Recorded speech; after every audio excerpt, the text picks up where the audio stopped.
d'Ayange a décidé de présenter une liste et a décidé de mener une campagne pour monter cette liste, pour construire cette liste. Donc cette liste prend des positions tout d'abord dans le cadre des campagnes qui ont déjà été menées l'année dernière, l'année d'avant et puis les années précédentes par les camarades. Notamment dans le cadre de la fermeture de l'hôpital qui a eu lieu il y a 1 an et demi, 2 ans.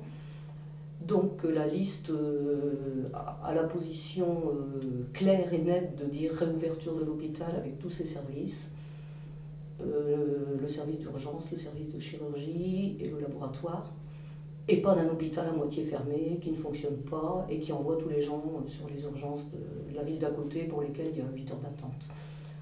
Un deuxième point sur lequel cette liste se présente, donc, c'est le retrait de la réforme des rythmes scolaires, qui fait beaucoup, qui ne fait pas débat du tout d'ailleurs, parce que toute la population rejette, quasiment toute la population rejette cette réforme qui s'applique en 2014, qui n'est pas encore appliquée actuellement. Ensuite, nous avons aussi une position qui est celle de la nationalisation de la sidérurgie, suite à l'accord de fermeture des hauts fourneaux, l'accord Héromittal. Donc pour nous, il est indispensable que ça se passe par la nationalisation de la sidérurgie qui à elle seule peut maintenir les emplois sur place. Et ensuite, nous nous battons également contre l'intercommunalité dans le cadre de la communauté d'agglo du Val-de-Fensch. Voilà. Et contre toute augmentation des impôts locaux, dans le cadre de toutes ces revendications. D'accord, donc c'est une population qui est évidemment très marquée par la présence ArcelorMittal et toute la sidérurgie. Donc c'est une grosse bataille, j'imagine. Alors la grosse bataille a été menée, et puis aujourd'hui les 2 hauts fourneaux en question ont été fermés. Ils disent mis sous cocon. Donc actuellement ces hauts fourneaux ne fonctionnent plus. Maintenant on sait pertinemment que la suite est à venir aussi. Alors on garde, nous, beaucoup de liens avec les syndicats, CGT, FO et des militants, CFDT également. On continue de toute façon de diffuser des tracts régulièrement toutes les semaines au portier d'Arcelor. Alors sur le plan des contacts qu'on a, les personnes qui passent au portier lisent nos tracts, on le voit, il y a des gens qui en discutent, il y a des gens qui s'arrêtent en demandant un tract. On sent qu'il y a de la demande, du besoin d'information. On distribue notamment, par exemple, toutes les semaines les éditos d'IO qui prennent des positions concernant l'Union européenne, concernant tout ce qui se passe dans le cadre du pacte de responsabilité, les accords de l'ANI, etc. Et donc on sent que nos tracts ont de l'impact.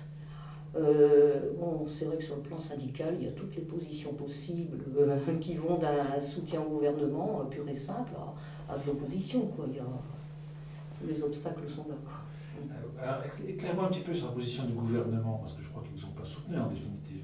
Le gouvernement qui à un moment avait parlé de nationalisation, on a entendu pointer le mot nationalisation, finalement a complètement stoppé là toute cette démarche-là qui aurait pu bloquer effectivement les décisions de Mittal.